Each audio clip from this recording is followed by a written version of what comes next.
që ditën e sotme do të zhvillohet në gjykatën kushtetuese seanca për Erion Veliajn, ankimimin e tij kundër vendimit të qeverisë për shkarkimin nga detyra, pra vulosjen që i bëri kryeministri Edi Rama vendimit të Këshillit Bashkiak.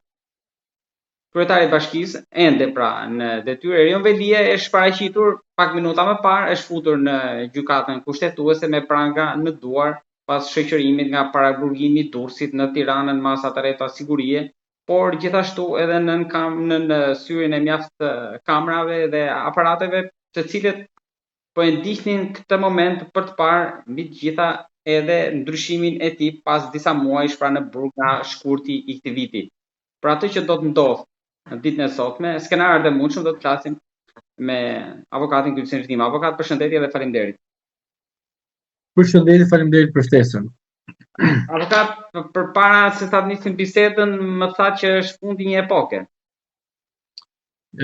Fundi një epoke e fillimit të një epoke të re e cila ka shumë pikpyetje. Pse fundi i një epoke? Sepse zoti Veliaj vjen nga radhët e shoqërisë civile.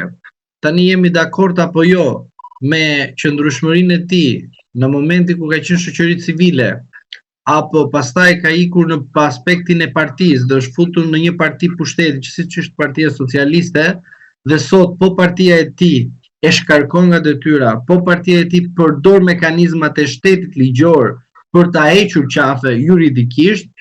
Këtu është një ndalim edhe një mbarim epoke, sepse shumë nga dëgjuesit mund të mendojnë se shteti po vepron.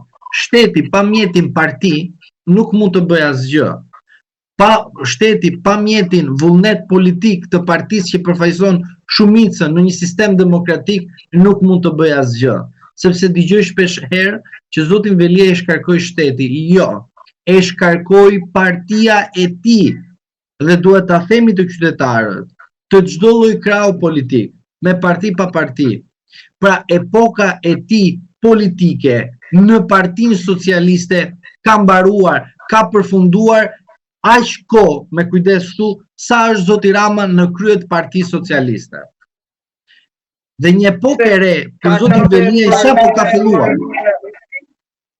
Një epokë tjetër për zotin Veliaj sapo ka filluar. Quhet epoka e pikpyetjes e qëndrueshmërisë së tij politike. Pse them e qëndrueshmërisë së tij politike? Sepse sot kemi faktin konkret që ai paraqitet pranë gjykatës së lartë, që është interpretuesja e një dispozite konkrete të sa i përket konfliktit. Ne në 115 të kushtetutës, ku vetë kushtetuta e ka të normuar qartazi që gjykata kushtetuese do të interpretojë. Këtë ne që tham, edhe në rastin e themelit, sepse do të marrë atributet e një gjykate themeli, për shkak se ne në 115 dhe praktika e gjykatës së lartë, e gjykatës kushtetuese, përcakton qartazi që ti do të bësh një hetim themeli që mungesa e tij ka qenë me vullnet apo jo, është një person i cili është i dënuar, është një person i cili ka bërë një shkelje administrativo-disiplinore, po apo jo. Dhe këto rast pas rastit duhet të gjykohen nga gjykata e lartë që në rastin konkret merr edhe atributet e gjykatës së themelit. Pra nuk do të bëj gjykata kushtetuese një veprim siç bë gjykata e lartë që është gjykata e ligjit, por gjykata kushtetuese në armonizim me logjik, por edhe me interpretim të qëndrueshëm në Kushtetutën e Republikës së Shqipërisë, duhet të shikoj qartazi a jemi në përputhje me mekanizmin e shkarkimit ndaj zotit Veliaj. Këtu fillon pikpyetja parë, këtu fillon interpretimi i parë, jo vetëm nga fusha e jurisprudencës, por edhe nga vetë shumë njerëz të cilët bëjnë pjesë të partive politike dhe njerëz të cilët bëjnë pjesë të politikës. Epoka e pikpyetjes sapo ka nisur politikisht për zotin Veliaj, ndërsa juridikisht betejë e tij do të jetë e gjatë përderisa zoti Rama është ende kryetar i Partisë Socialiste dhe kryeministër i vendit. Avokat, po stop, çfarë projektet ndodh konkretisht në gjykimin tuaj në këtë seancë? Së pari, në rast që nuk do të kemi formimin e trupit gjykues, sepse duhet kemi parasysh që trupi gjykues duhet përbët nga 9 antar, pavarësisht se sot kemi 8 antar, por tek vendimarrja që duhet të marrë në shqyrtim disa pika sipas kërkesës. Po, e keni fjalën për Lila Berin avokat, sepse ajo është akoma, është dhe relatore e çështjes. Ajo është akoma, por 9 antari bie, në fal, 8 antari janë, sepse njëra ka ikur në drejtim të paditur. Edhe kryetaria aktuale akoma nuk e ka marrë vendin për shkak se, pra pasardhësi i saj, për shkak se gjykata kushtetuese ose më mirë presidenti i Partisë Socialiste ka pezulluar betimin e zotit Vokshi për t'u emëruar ai antar gjykatës kushtetuese. Nuk qëndron detyrë derisa të vinë tjetri? Po, qëndron, edhe janë 8 mos gaboj tani. Po, nuk ka rëndësia janë 8. Sepse nëse dalim barazim i bie që të rrezohet 4-4. Ja, një sekond. Na intereson të jenë 5 antarë dakord. Po, pra atë kam fjalën sepse po nëse janë 4-4 në fund, i bie që rrezohet në çdo pikë. Po, në çdo pikë, po dëgjoj pak. Kërkuesi parashtron disa pika. Kërkesa në gjykatën kushtetuese parashikon që kërkuesi në argumentimin e tij thotë cenimi i prezumimit të pafajësisë, pika e parë. Një proces i rregull jo ligjor, pika e dytë. Diskriminim, pika e tretë. Ju sjell si shembull. Kur merren gjitha këto pikat, edhe shqyrton gjykata, vendos gjykata.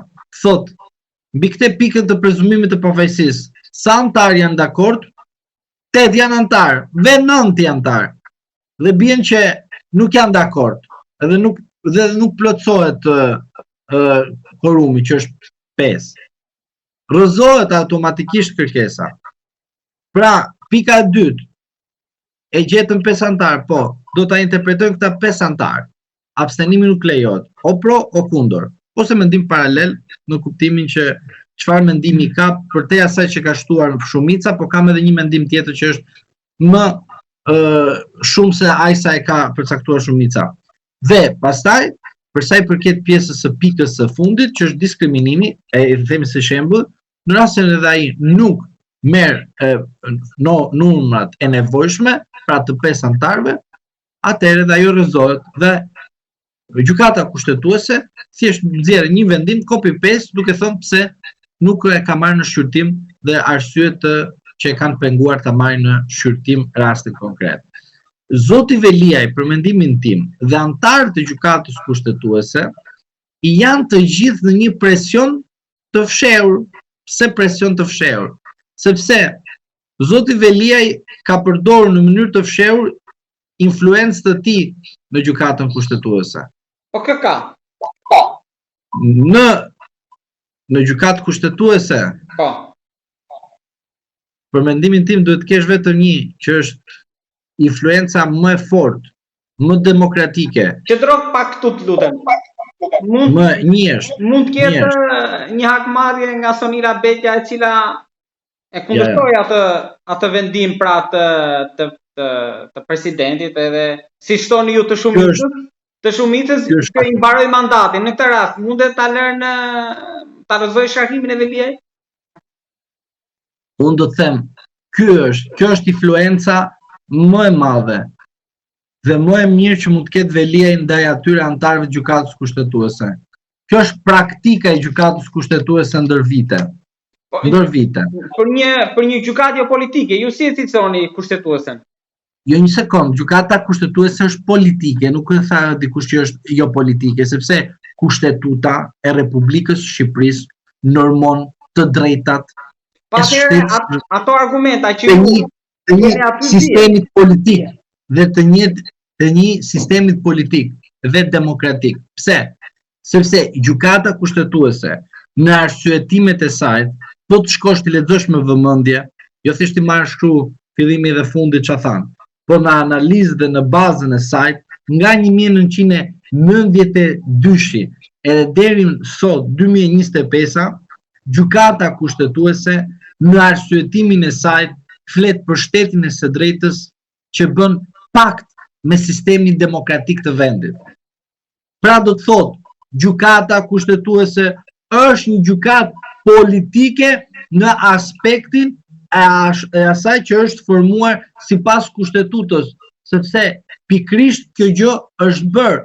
Tek qytetarët kanë thënë mashtrimin që gjykata është e pavarur, e paanshme dhe pa ndikuar nga politika. Po mirë, të bëj pyetjen unë ty. Pse presidenti Begaj ka pezulluar betimin e zotit Vokshi? Pse kuvendi ka ngelur i pakënaqur kur nuk është votuar mbi 84 deputet të një antarit të nga lista e KD-s? Pra, do të thotë që është politike. Por mashtrimi të qytetarët shqiptar për një reformë të pavarur, të paanshme jashtë politikës, e kupton? Bën këtë që populli mos të kuptojë që ajo është politike. Pra, bën pjesë e politikbërjes që interesat të cekta ose të ngushta janë në kuadër të partisë që është në pushtet. Dhe kështu qëndron edhe gjykata e lartë që një pjesë e madhe dhe e konsiderueshme e tyre kanë ardhur nga rruga edhe janë futur brenda edhe quhen të pavarur dhe drejtësia e famshme e pleput të ty. Prandaj më lejon të them, unë e di ku e ke tani pyetjen tënde dhe unë po të jap përgjigje. Në rast se gjykatësit janë në hijen e presionit apo të një influence për të shkelur ligjin apo për të bërë qoka apo për të shpërthyer nga inatet që kanë me politikbërën apo me raste apo në gjëra të tjera, unë ju parashtroj këtu për të gjithë palët. Urdhro ku e ke. Praktika nga 1992 deri në 2024, pra brenda vitit kaluar, tani nuk janë akoma integuar. Pra, e ke praktikën.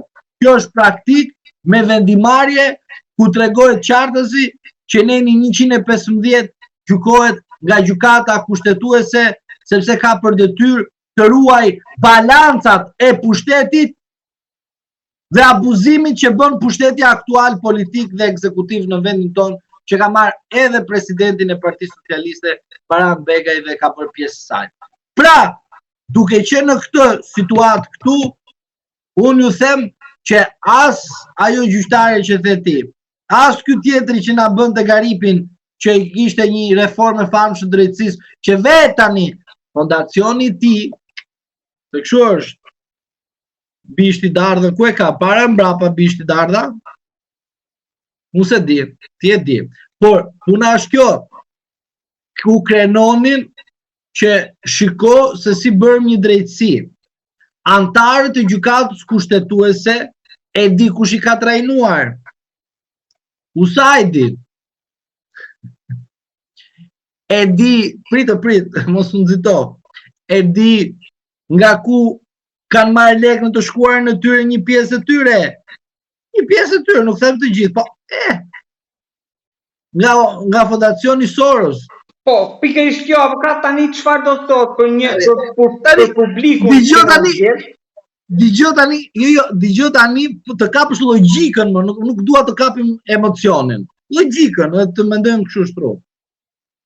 O vlla, po e pushkatojnë ose më mirë, dy raste, o e pushkatojnë njerëzit që vetë ka bashkëpunuar, e të mërshme, 1924, modern, diktatur moderne. Dhe do e pushkatojnë njerëzit që ai ka ftuar gjithmonë dhe i ka konsideruar si miq. Pra, do shkarkohet. Jo, nuk thash unë shkarkimi. U thash këtu. Urdhro.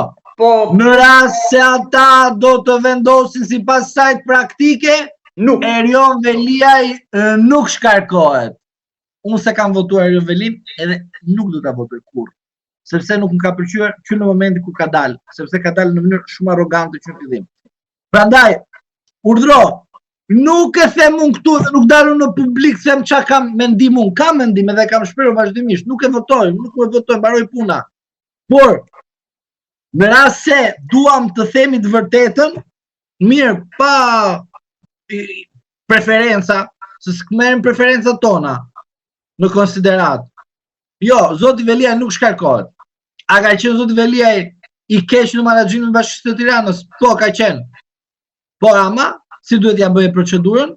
Të merë inspektoriatet, Këshillin e lartë bënte një kontroll, të merrte auditimin e ta çoje atë ku duhet në Këshillin e Ministrave që të konstatoje shkelje administrative disiplinore që të gjykuante sot në gjykatën kushtetuese. I dardhën e kam brapa po para ka të shtyhet seanca sepse Velia ka marrë një avokat të ri, Malizira, një prej kolegëve tuaj. Po mirë, do shtyhet seanca, është brenda një kuadrit që ne kemi gjithmonë këtë, shtyhet seanca që të bëjmë. Do ta shtyjmë. Po është kjo. Asnjëri, nuk ka lidhje. Shtyrja e seancës është thjesht procedurale që ai dali nga aty brenda të marrë pak ajër të pastër. Është izoluar. Si u duk Velia kur e pa sot? Si mu duk? Bukur fare. Mu duk si njeriu I cili ka kuptuar që yllat e Partisë Komuniste vazhdojnë akoma edhe qëndrojnë edhe në 2025 sepse ai bënte fresk nga mjafti I famshëm që do sjellë revolucionin, demokracinë në këtë vend dhe në fund fare çfarë u bë?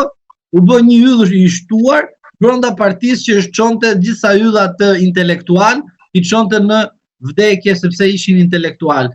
Dhe kështu unë mendoj që zoti Veliaj doli si një yll nga burgu I Durrësit, do të përfundoj aty si një yll I shtuar I burgut të Durrësit, sepse në të gjitha dimensionet apo sqarimet për opinionin publik është mjaft e çuditshme se kryetari I Bashkisë së Tiranës qëndron në paraburgimin e Durrësit, ndërsa në Tiranë ke paraburgim dhe kishe mundësi që të lehtësoje zotin Velia që qëndronte në Tiranë, ku afër ka edhe bashkinë dhe mund të ishte aksesueshme.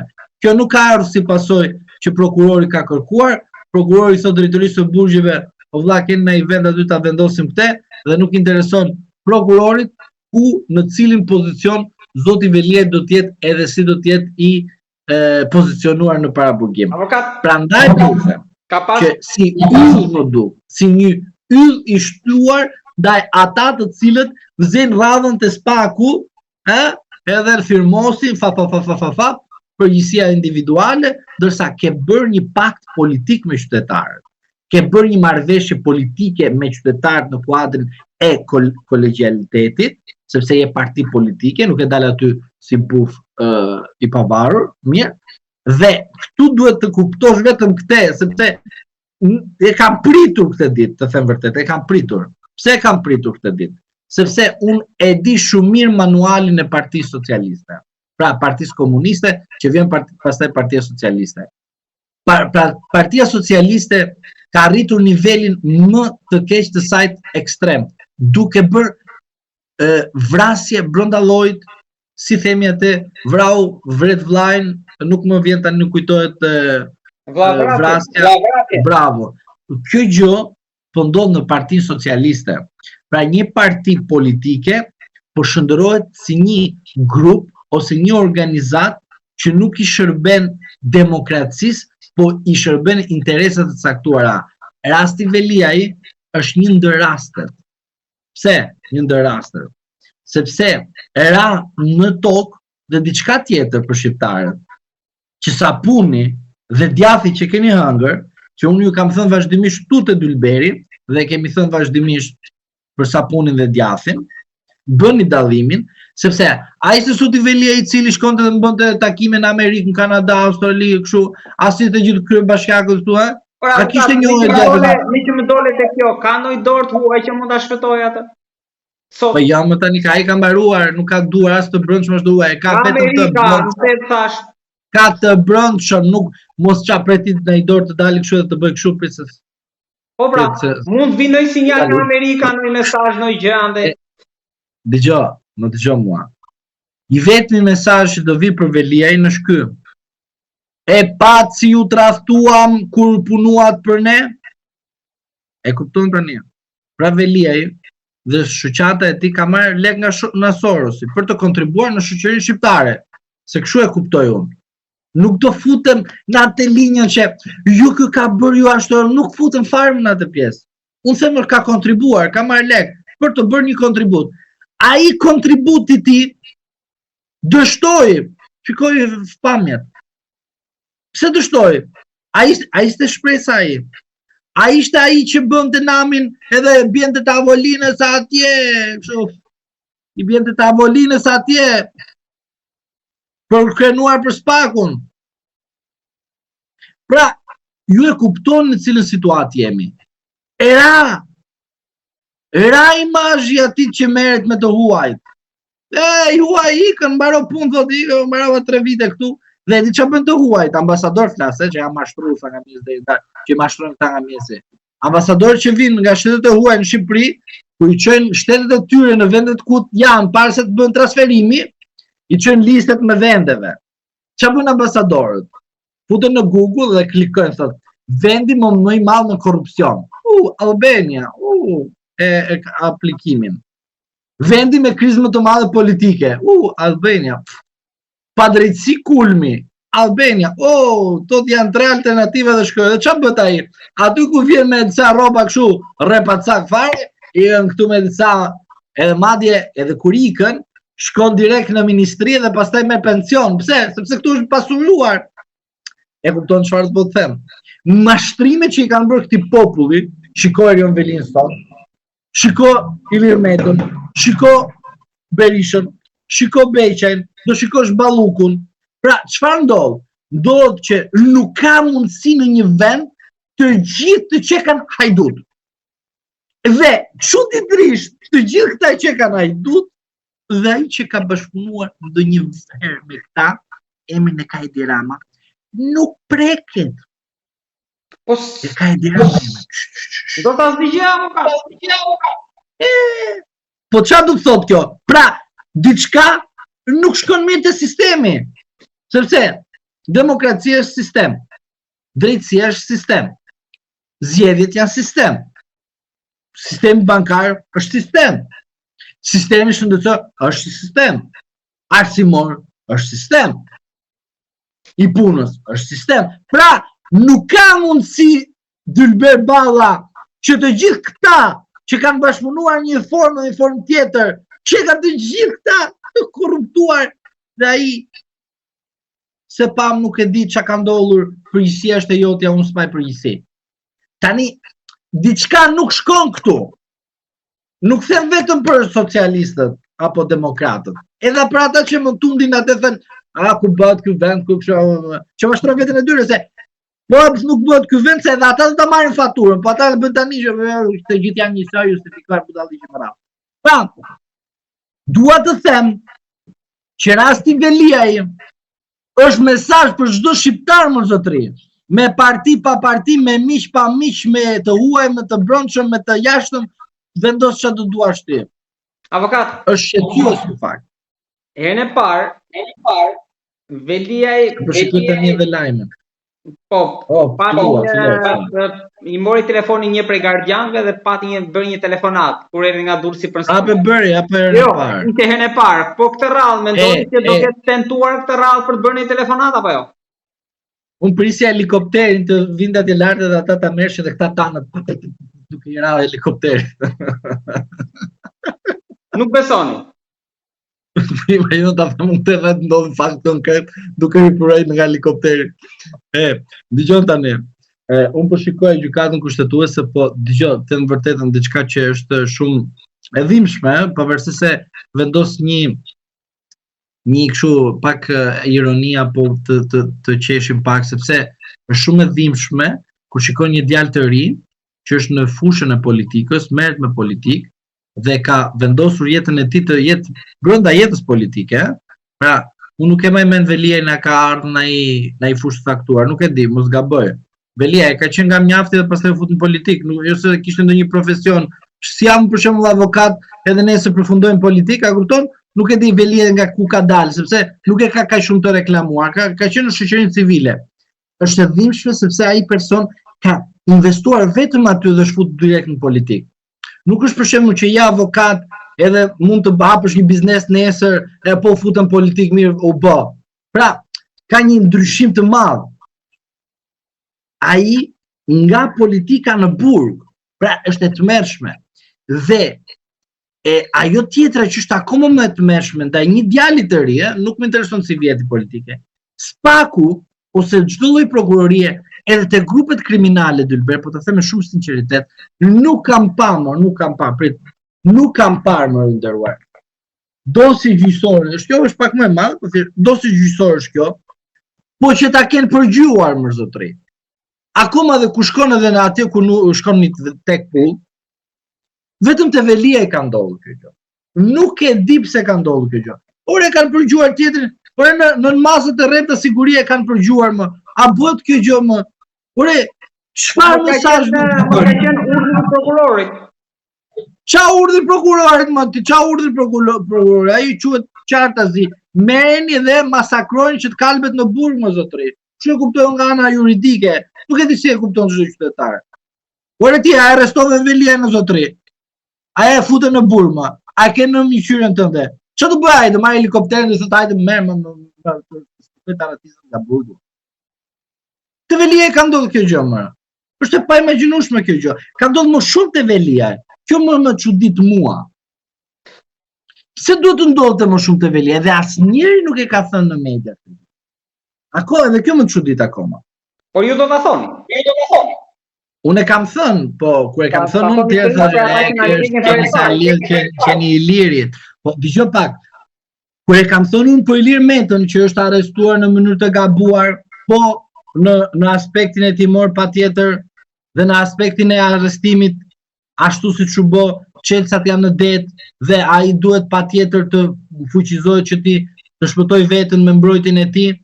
Me rastin e Berishës, prezumimi i pafajësisë, duhet shkosh në parlament të marrësh autorizim dhe jo spaku të bëj sipas shefit, shiko rastin Balluku sot. Pra, këto gjërat mua si avokat që i them, më shërbejnë mua për interesin tim edhe qytetarëve të cilët besojnë te një drejtësi e pavarur e paanshme, duke nënshtruar kushtetutës së vendit tonë dhe jo porosive individuale. Se këtu e ke Dylber, po ta sqaroj, që opinioni publik ta shikoj. Kjo është praktika e gjykatës së lartë ndër vite, një pjesë e madhe të saj. Qytetarët duhet ta besojnë këtë gjë. Dhe qytetarët duhet binden që kushtetuta është mbi palët. Historia e Shqipërisë është mbi palët. Dhe nuk mundet ne të lejojmë vendin tonë të shkojë në situatë më anormale. E them për socialistët që akoma buke krip në shtëpi dhe votojnë partinë e tyre. Kujdesni të mbroni partinë tuaj, derisa jeni militant, flas për militant, flas për ata që e kanë pak dritën hapur, flas për ata që e kanë mbyll dritën. Pa ujë, pa bukë, pa punë, dhe në emigrim dhe votojnë të njëjtën parti. Është e tmerrshme kjo gjë. Dhe kryetarin e tyre që e kanë votuar miratojnë në heshtjen e tyre këtë abuzim. Ky quhet abuzim zotëri. Ky rast Velia quhet abuzim, nuk quhet demokraci. Jemi në një sistem diktatorial modern.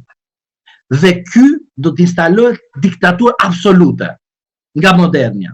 Prandaj edhe në fund fare them këtë që të bësh pyetjen tjetër. Diktatura i nderuar instalohet kur të gjithë heshtim për të mbrojtur demokracinë. Dhe ky është fakt konkret. Avokat, kalojmë pak në pjesën e dytë të ditës. Belinda Balluku në SPAK, sipas mediave do paraqitet nga ora 15 atje, kështu e ka fletësirjen e dytë. Tani, sipas mendimit tuaj, ka shanse për një surprizë që mos shkoj apo të çoj avokatin apo ta shtyj? Si qysh tek ku janë ato hapësirat ligjore, procedurat, ku fshihet të djalli, ku janë detajet? Çfarë do presin pjesën e dytë ditës? Atëre për zonjën Balluku, ashtu siç e kam cituar më përpara, po e citoj edhe tek ju, precedenti Berisha ishte i rrezikshëm dhe unë i qëndroj asaj që them gjithmonë, zonja Balluku ka 3 cilësi procedurale, kushtetuese, pastaj shkem të procedurale, zëvendës kryeministre, ministre e infrastrukturës dhe energjetikës, mos gaboj, dhe deputete e Parlamentit të Republikës Shqipërisë. Këto janë 3 cilësi që kanë imunitet. Për sa i përket paraqitjes së saj për të marrë në pyetje, jam dakord për personin që ka dieni. Përsëri pjesërisht nuk jam dakord se bën disa abuzime edhe përsa i përket praktikës së prokurorisë kur merret një deputet në këtë formë. Përsa i përket hajde me avokat, edhe sikur personi të merret detyrim paraqitje, duhet të kalojë nga parlamenti të marrë autorizim, ashtu siç kam cituar për rastin Berisha. Mos të vim prapë në faktin konkret që është thenuar në një pjesë si Konvendit Evropian të Drejtave të Njerëzit në raport me Kushtetutën e Republikës së Shqipërisë. Dhe vajtja e zonjës Balluku sot, për mendimin tim, tregon vetëm një gjë. Çfarë? Që ajo po bën zbatimin e një porosie për shkak se ajo nuk ka një uri të theksuar juridike. Mirë, por në rast se ajo do të kishte edhe një, jo nuk e merr asnjëri, lejohet, ka imunitet. Do të kërkoj autorizim në parlament që të kërkohet që të bëhet kontroll edhe nga policia të merret deputeti, është ushtrim kontrolli.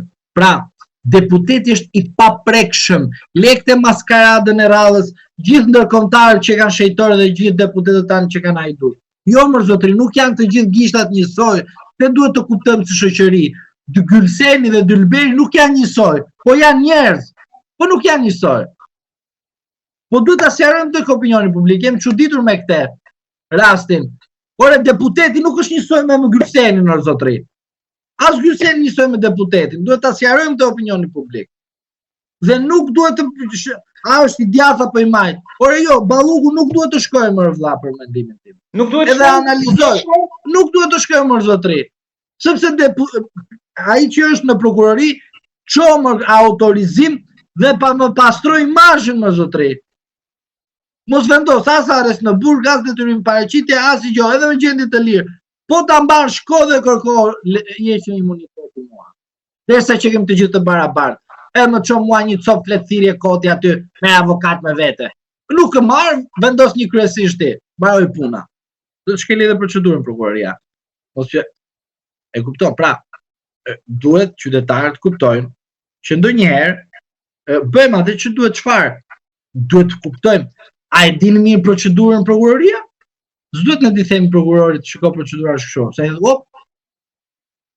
Prit ta rregulloj, se kam bërë gabim. Po për Ballukun, ka ndonjë gjë nga jashtë avokat se për Velian thatë jo.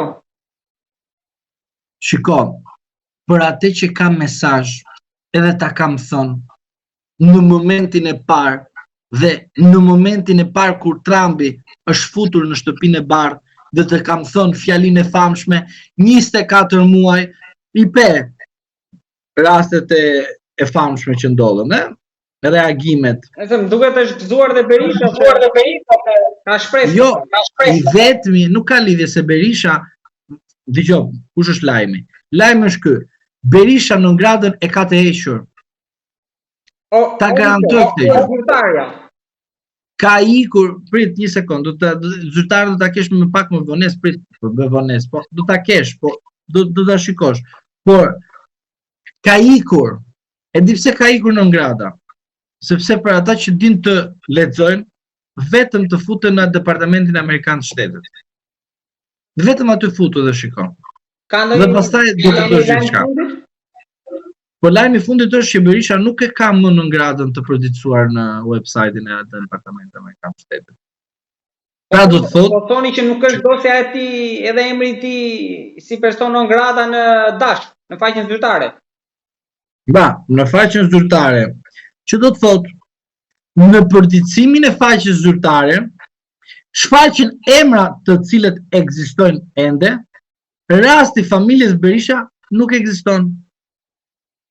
Tani, kjo nuk do të thotë që ka dalë urdhri që unë do ta heq nga sistemi, por do të thotë që është marrë si material nga punojësit dhe është hequr nga publikimi dhe është në përpunim administrativ derisa të dalë dekreti nga presidenti dhe nga ministri i posaçëm që i propozon presidentin heqjen e non gradës. Nuk e di se si kanë ato një procedurë, por ka një procedurë të bukur. Pra, do të thotë Berisha, bye bye non grada. Avokat, për ta mbyllur të lutem po e kanë dosë nesër, pas ditës sotme me Ballukun, nëse merret e pandehur, jep dorëheqjen, shkarkohet, do vazhdoj qëndrojnë detyrë masa e arrestit do jetë kjo, nuk do ketë, pra do jetë gjë një lidhje pra për t'i vënë vulën gjithë bisedës.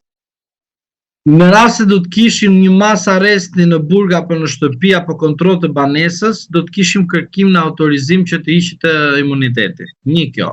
2. Vajtja e sotme tregon që edhe unë jam person i cili do të hetohem ashtu siç hetohen edhe ata të cilët janë pjesë e Partisë Socialiste dhe një mesazh i tillë shkon figurativisht gjithmonë tek ata që edhe unë jam person që po ndiqem nga spaku derisa ju akuzon që Rama e drejton. Dhe e treta, për mendimin tim tani, atë që unë mendoj, është që zonja Balluku duhet të qëndrojë zëvendës kryeministre, duhet të qëndrojë në pozitat e saj, pavarësisht se është në një situatë të tillë. Pse? Duhet të qëndrojë sepse sa qëndron dhe është në konflikt me spakun, aq më shumë bie besimi edhe tek socialistët dhe qytetarët të kjo qeveri e cila është e kapur në flagrancë në kryen e veprave penale. Pra, dua të qëndroj sepse duhet të ekzistojë tek qytetarët pamja që një zëvendës kryeministre ka bërë apo dyshohet që ka bërë në të shkuarën e saj gabime të rënda në kuadrin e tenderimit. Sepse për çfarë duhet ta kapësh një politikan? Në korrupsion flagrant, jo në korrupsion imagjinar. Pra, ke një shok, një mik që mendohet sepse i ke pas shok, je bërë kryeministër, je bërë ministër dhe ti tani mendohet se ti për shkak se i ke pas shok ke bërë diçka, ose e ke vjerë apo vjerën tënde apo e ke gruan tënde, dyshohet që ti ke bërë diçka. Thot Berisha, kryeministri ka marrë telefon nëpërmjet telefonit të një tjetri prokurorin e çështjes të Ballukut, apo që gjithçka ka lindur nga hapja e telefonit të Viz Berberit pra kur është zbuluar. Sipas po këtyre dhe komunikimet, çfarë thoshte Belinda për Ramën e mëse thash? Unë e besoj Berishën. Jo, unë e besoj Berishën sepse Sali Berisha ka informacione të detajuara, ka për mendimin tim CV-n dhe historikun e çdo shqiptarit sepse ka qenë kryeministër zotëri. Dhe këta të cilët kanë pasur pozicione të kësaj natyre, jam i bindur që kanë informacione dhe informacionet e tyre thjesht vetëm çalojnë pak për shkak të propagandës që bëhet gjithmonë. Dhe përveç kësaj duhet të keni parasysh që çdo lajm që Berisha do t'rregojë nga nesër në vazhdim do jetë e vërtetë. Nga nesër e vazhdim ne presim protesta që mund lajmëroj sot, ndërkohë që mbrëm u shfaq edhe Basha për 21 janarin, por të lutem për ta mbyllur avokat, të lutem. Mos harro Bashën. Basha ku je, ku je? Po për i kthehet. Nuk e di, ai ishte rasti mbrëm që përkon me datat e sotshme apo jo? E rikthyen sepse spaku po punon për Partinë Socialiste, të jem realist, ashtu siç e kam thënë vazhdimisht. Avokat, mjet një për ta mbyllur me një batut, Rama sot ç'a mendoni për të futur pak në trurin e tij? Me këtë që po ndodh para dite dhe pas dite, është para ekranit, ndoshta po ndjek këtë, çfarë mendon? Jo, Rama dhe shumë të tjerë përqeshin momentalisht për Jon Velin. Flas për të dy rastet. Okej, po për tjetrën? Për ç'a? Kush tjetër? Për Velindën. Po edhe për Lulin, po qesh, sepse jo, për Ballukun, për Ballukun. Po edhe një herë, edhe për Lulin, edhe për Ballukun, edhe për Velin, Rama po qesh në këtë momente. E di pse? Sepse është regjizori i kësaj gjëje. Po kush merret më zotëri me 21 janarin ka vdekur 100 vjet më përpara dhe e gjetën këta që ka urdhër politik o konvertoka me vepër penale. Pra dikush e i skenoi këtë. Zonja Balluku, kush e çon në spak? Urdhrat. Kush i ka marrë urdhrat ajo, nga mua dhe nga ty?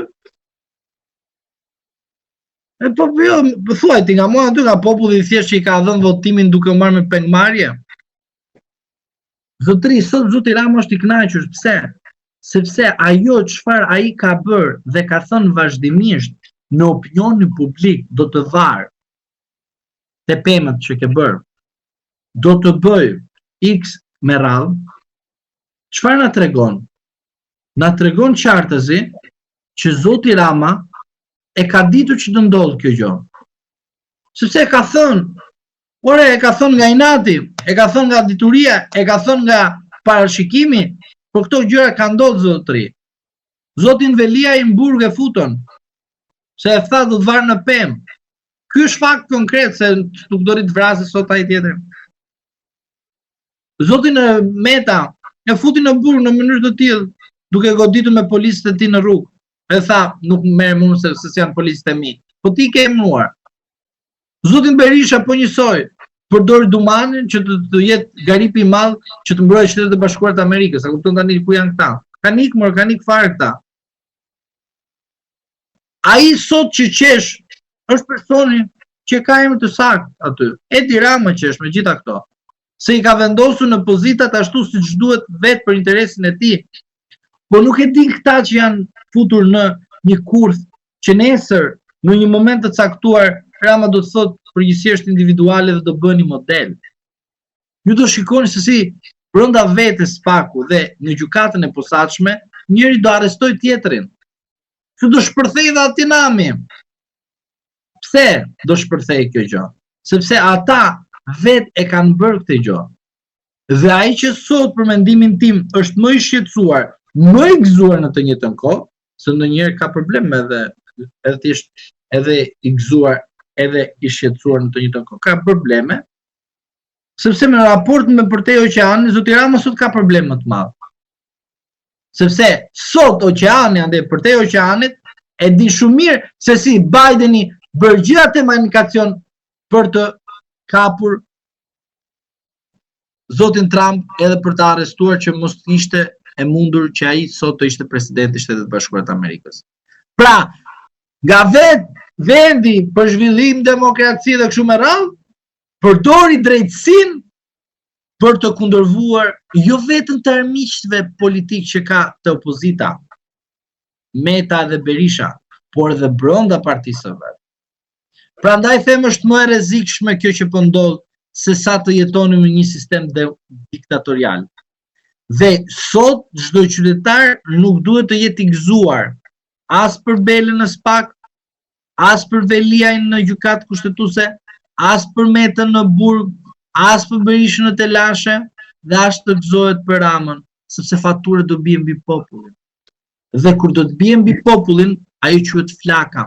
Dhe kur populli do kërkojë të shpëtojë veten, sepse do jetë individuale problemi, do të jetë kolektiv, se do ketë shkute secili, si puna e saj tek shtëpiave apo të ndërtesave që ishin të palishme në hapësirë publike, me thënësa, mashtrime e radhës, ka? Nuk kupton qartazi që flaka ju ka ardhur te dera dhe ju krenonit me partinë tuaj. Po edhe tiro socialistë ka ardhur flaka te dera, partia jote ta ka sjell flakën te dera. Në bisedën e Tubin e ke, po nuk e huj mor vlla, or socialist. Urdhro, shko shpëtoje tani Erion Velin. Shko. Në gjykatë kushtetuese, dëgjoj pak, nuk po të them në prokurori, në gjykatë kushtetuese, kush e kishte Këshillin Bashkiak? Partia Socialiste. Kush e kishte Këshillin e Ministrave? Partia Socialiste. Kush e kishte drejtorinë e burgjeve? Dhe kush e ka? Partia Socialiste. Pse e çuan në Durrës, e vjen në Tiranë? O socialist, po ndihmoj atë që po e kalbi more, po fusin në Durrës, po e kalbi.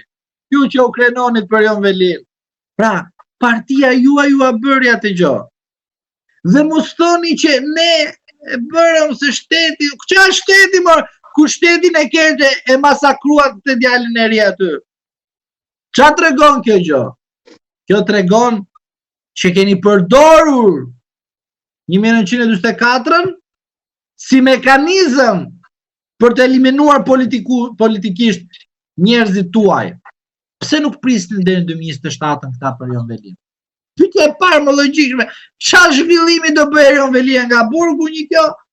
Dhe çfarë zhvillimi do bëj kryetari i ardhshëm i bashkisë për një vit e çerek sa i betet për të drejtuar bashkinë? Asgjë, sa të futet të derën do dalë se s'ka çfarë të bëj. Prandaj po të them Dylber dhe të jem realiste dhe me opinionin publik.